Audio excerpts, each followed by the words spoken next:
Good morning students. हम सबसे पहले तो आपका स्वागत करते हैं आशीष इंटर कॉलेज के ऑनलाइन क्लासेस में। सबसे पहले तो आपने देखा अभी तक आपने जो पढ़ा वो अवकलन पढ़ा था। आज जो विषय नंबर हम क्या पढ़ाएंगे, समाकलन, इंटीग्रेशन। समाकलन क्या है इसके बारे में पहले आप थोड़ा सा परिचित हो जाएं। परिचित का मतलब क्या है, आपने अवकलन के पूर्व अध्यायों में आपने देखा पढ़ा कि कलन गणित के उस उपक्रम का अध्ययन किया जिसे हम अवकलन कहते हैं। ठीक, अब क्या करेंगे, इसके व्युत्क्रम प्रक्रम का अध्ययन करेंगे जिसे हम कहते हैं समाकलन। आप सीधी सी भाषा में कह सकते हैं कि समाकलन जो होता है वो अवकलन का व्युत्क्रम होता है। कहने का तात्पर्य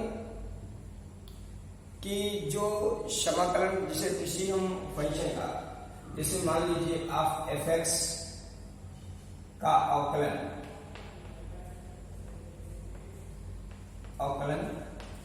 क्या कहते हैं, ddx f(x) का जब हम अवकलन करते हैं का अवकल गुणांक जो है या अवकलन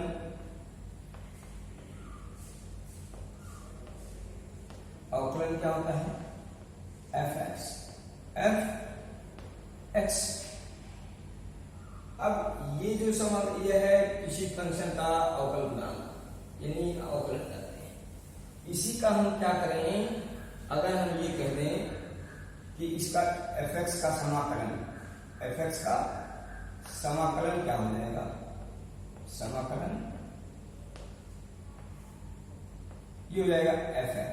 क्या हो जाएगा, f(x).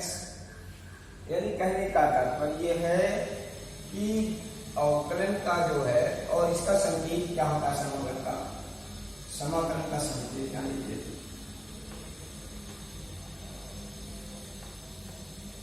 संकेत ये ऐसे क्या होता है, ये चीजें ऐसे, ये जो सिंबल है ये इंटीग्रेशन का है, ठीक है, समाकलन का है। जैसे अब अगर हम इसका करें, जैसे समाकलन ऑफ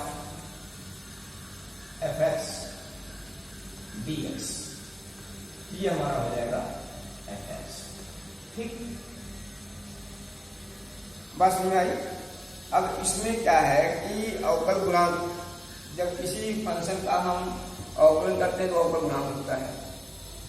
अब हम जिस फंक्शन का अवकल गुणांक का अगर समाकलन करते हैं तो वो फंक्शन हमको प्राप्त हो जाता है। यानी समाकलन प्रक्रम का विकास वक्रों के घिरे क्षेत्रों का ज्ञात करने के लिए किया गया। यह समाकलन गणित की एक महत्वपूर्ण शाखा के रूप में विकसित हो चुका है, जिसका उपयोग विज्ञान के अनेक शाखाओं में देखने को मिलता है। अब चिन्ह भी आप जान लीजिए। अब देखिए यहां बात ये उठती है कि कहीं कहीं लिखेंगे समाकलन क्या है, दूसरी चीज है समाकलन कहते किसे हैं,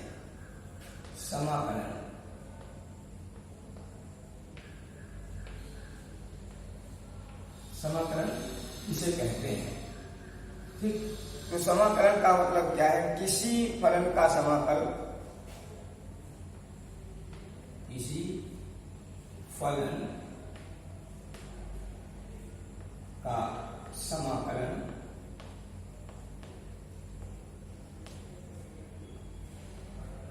किसी फलन का समाकल ज्ञात करने की क्रिया, ज्ञात करने की क्रिया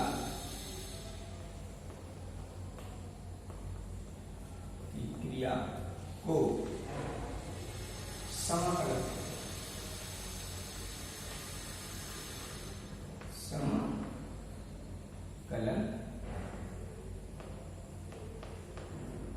कहते हैं।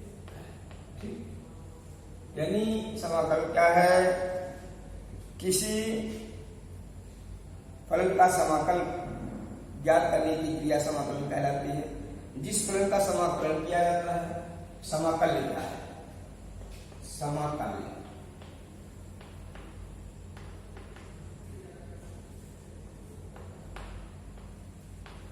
समाकल क्या है। ठीक है, तो समाकल क्या है? जिस फलन का समाकलन किया जाता है, जिस फलन का समाकलन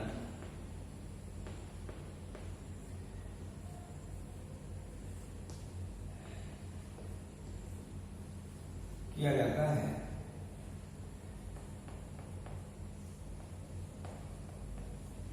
उस फलन को क्या है, उसे समाकलन कहते हैं, उसे समाकलन।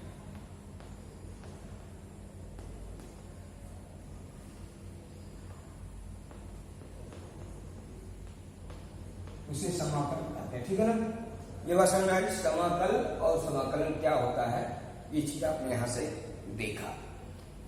अब करते हैं इस विवेचना के अनुसार जो हमारा मूलभूत है उसको जानने के लिए थोड़ा सा देखेंगे कि कुछ फार्मूला जैसे हम उदाहरण के रूप में रखते हैं।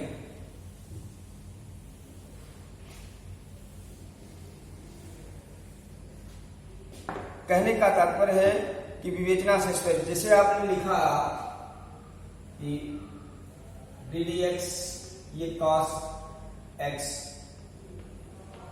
dx, ठीक, तो इसका होगा sin x। क्या होगा? sin x। क्यों?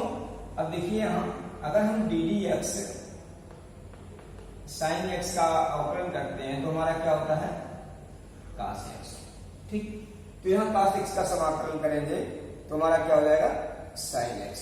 इसी तरह से अगर हम ये करेंगे कि sin x का ddx हो जाएगा माइनस cos x। क्या हो जाएगा? Minus cos x। क्योंकि आप जानते हैं विनोद कि यदि आप ddx और cos x का जब करते हैं तो क्या होता है? माइनस साइन आता है, और यदि यहां हम माइनस लगा दें तो आगे माइनस हो जाएगा, अर्थात ये क्या हो जाएगा? साइन एक्स प्लस हो जाएगा। तो साइन एक्स का जो हम मान करेंगे वो क्या आएगा? माइनस cos x आ जाएगा। ठीक है, इसी तरह से sec स्क्वायर एक्स, तो क्या हो जाएगा कि इसका हो जाएगा tan x, क्योंकि आप जानते हैं कि ddx tan x का जो अवकलन होता है वो क्या होता है? sec square x. ठीक है ना। अब आपने देखा, एक चीज देखा था e to power x dx का समाकलन, तो e टू पावर x ही होगा। क्यों? आप यहां देख रहे थे कि इसके अवकलन में कोई परिवर्तन नहीं आया था। ठीक है ना, ये हो गया। अब देखिए यहां से कि 1/x dx इसका हो जाएगा log x। क्या हो जाएगा? log e base x। क्यों? log ddx log e base x का आपने अवकलन किया था, वह आया था 1/x। ठीक है ना। तो उदाहरणों में क्या आपने देखा? साइन कॉस और सेक स्क्वायर इतना का समाकलन जो है इतने के बराबर आया, लाभ समाकलन। ठीक है ना। अब आइए समाकलन का अचर देखते हैं। क्या है समाकलन का अचर?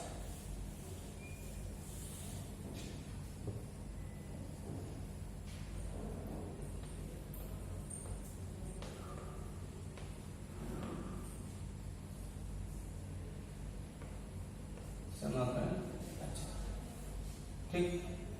अब जैसे माना कोई फलन दिया गया है, यहां मान लीजिए fx धन c कोई फलन है। क्या है? कोई फलन है। अब यहां से देखिए इसका जो हम अवकलन करें ddx fx धन c, तो ये क्या हो जाएगा? ddx fx धन ddx c का, तो इसका क्या हो जाएगा? fx धन 0 हो जाएगा। ठीक है ना। अगर अब इसी का हम क्या करें या डैश भी कर सकते हैं, अगर ऐसा लगा है तो डैश भी कर सकते हैं, कोई दिक्कत नहीं है। अब इसका हम समाकलन करें तो समाकलन करेंगे एफ एक्स, तो क्या हो जाएगा एफ एक्स धन सी हो जाएगा, एफ एक्स धन सी। सी के अनेक मान हो सकते हैं, क्या है, सी के जो है अनेक मान हो सकते हैं, अनेक मान हो सकते हैं, ठीक है ना। सी का जो है अनेक मान हो सकता है, अर्थात सी के विभिन्न मानों पर आश्रित नहीं। जो एफ एक्स का मान है, एफ डैश एक्स का जो वैल्यू आएगा, एफ डैश एक्स की जो वैल्यू आएगी वो सी पे डिपेंड नहीं करता, ठीक है ना। अर्थात इसी कारण से एफ एक्स धन सी को एफ डैश एक्स के अनिश्चित समाकलन कहते हैं। क्या कहते हैं, इन्हीं कारणों से कि क्या है कि एफ एक्स धन सी, एफ एक्स धन सी को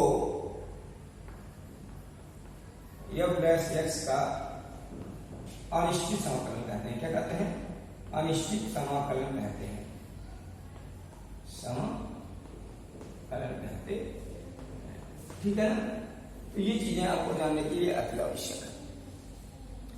सी के समाकलन में स्थिरांक, सी को कहते क्या है, सी क्या है, सी समाकलन स्थिरांक है, समाकलन स्थिरांक, स्थिरांक, ठीक है ना। ये हो गया। अब यदि दिए गए प्रतिबंधों के अनुसार सी का कोई विशेष मान ग्रहण करता है तो उसे विशेष समाकलन कहते हैं। अगर सी का कोई विशेष मान आएगा तो उसे विशेष समाकलन कहते हैं, ठीक है। ये चीजें अत्यावश्यक है जानना आपके लिए। आइए एक्स के सापेक्ष समाकलन करते हैं।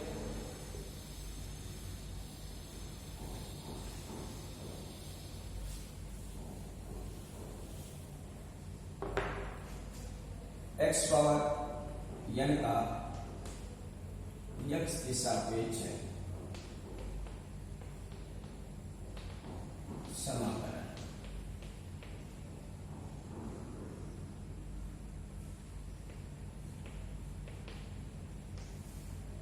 जहां एन नॉट इक्वल -1, जहां एन नॉट इक्वल -1। अब देखिए, समाकलन का मतलब है अवकलन की व्युत्क्रम प्रक्रिया। क्या है, व्युत्क्रम किया जाता है। तो आपने देखा है, पहले हम देख लेते हैं। D d x, x power n का क्या होता है कि n into x power n plus 1 ये होता है। इसका जो अवकलन होता है ये होता है, ठीक है ना। अब हम इसका अगर समाकलन करें, क्या है, इसका अगर हम अवकलन करें, जैसे मान लीजिए कि ये हमारा जो होता है कि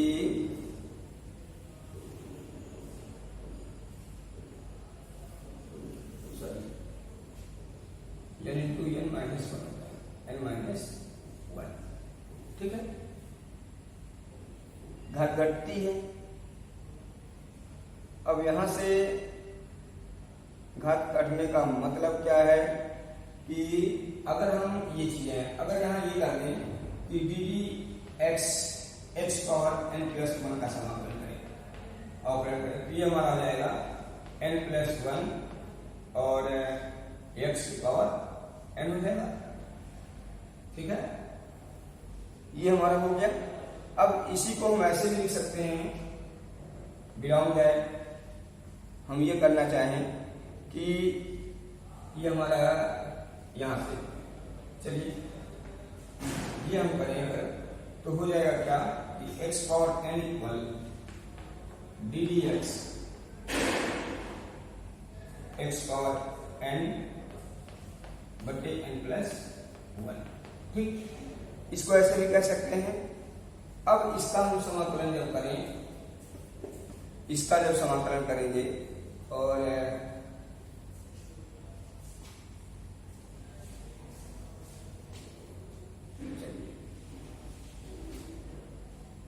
ऐसे x power n d x बराबर क्या बचेगा, x power n plus 1 upon x plus 1। अब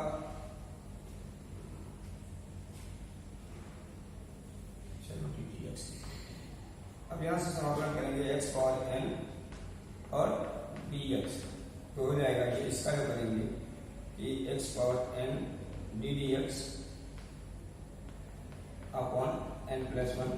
अब ये हट जाता है डी डी एक्स हट जाएगा, ये हमारा हो जाएगा एक्स पावर एन प्लस 1 बटे एन प्लस 1। ठीक है, जहां एन नॉट इक्वल -1। अब कार्य इसके समाकलन में घात में एक की वृद्धि हो रही है तथा प्राप्त में नई घात में भागफल को भाग दे गया। ठीक, ये तो हमारी चीजें हो गई। अर्थात अब इसी के सापेक्ष जब हम करते हैं तो अभी आपने देखा कुछ, अब आइए देखते हैं कुछ मानक समीकरण, मानक रूप। मानक ये आपको याद करना है, मानक रूप ये आपको याद करना है। आपकी बुक में पेज नंबर्स यानी पृष्ठ संख्या, पृष्ठ संख्या 314 पर दिया है। हम यहाँ इसका अवलोकन भी करवा देते हैं। क्या है, जैसे आपने देखा dx, ठीक है, तो यहां हम समाकलन का सूत्र लिखते हैं, समाकलन का कि x power n d x तो कहते हैं क्या है कि x power n plus 1 upon n plus 1। ठीक, इसी प्रकार sine x d x, cos x d x, ठीक है, tan x dx, यहां हो जाएगा साइन का माइनस कॉस, ठीक है, माइनस कॉस, और कॉस का साइन हो जाएगा, और tan का हो जाएगा sec x tan x और माइनस लग जाएगा।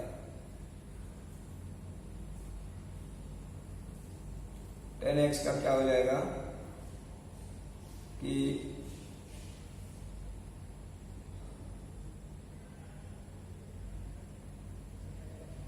sec x tan x का इंटीग्रेशन ऑफ sec x और tan x, sec x into tan x dx बराबर ये हो जाएगा हमारा cosec x, sec x हो जाएगा। और अब बचा cot x, cot x का तो cot x into cosec x, cot x into cosec x dx का हो जाएगा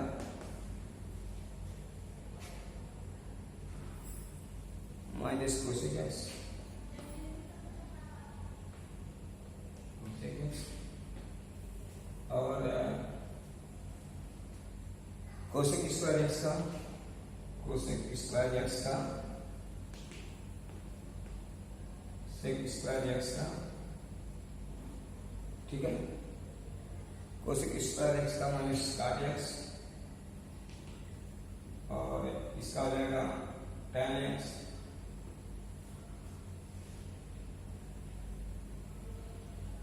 और ये हो गया e पावर x का dx का हो जाएगा e power x upon log e base x e base a, ठीक है, ये इतना नोट कर लीजिए, ये हो जाएगा।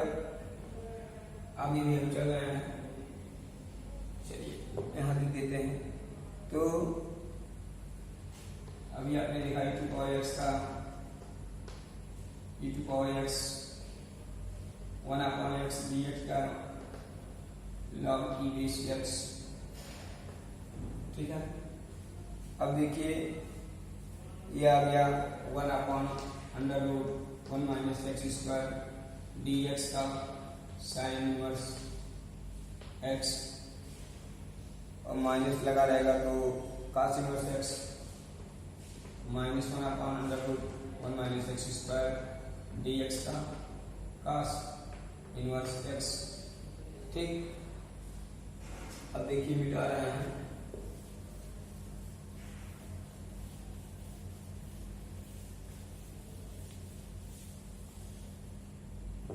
इसी प्रकार से 1/1 + x² dx का tan इनवर्स x -1/1 + x² का cot इनवर्स x, ठीक। ये सब dx है यहाँ। अब देखिए ये हो गया 1/x √x² - 1 dx -1/x √1 - x² - 1 dx, ये बराबर एक का हो जाएगा कोसेक, एक का हो जाएगा सेक। तो सेक इनवर्स x और cosec inverse x, sec inverse x और कोसेक इनवर्स x, ये आपको याद करना है। क्या है, सब याद करना है, इसके बिना आप याद करना है, इसके बिना जो है एक कदम आप इसमें चल नहीं पाएंगे, ठीक है। तो इतना आप याद करके आएंगे, मंडे को हम बताएंगे और पूछेंगे भी ऑनलाइन क्लासेस में, इसलिए आप इसको याद करेंगे, ठीक है। ओके, थैंक यू, धन्यवाद।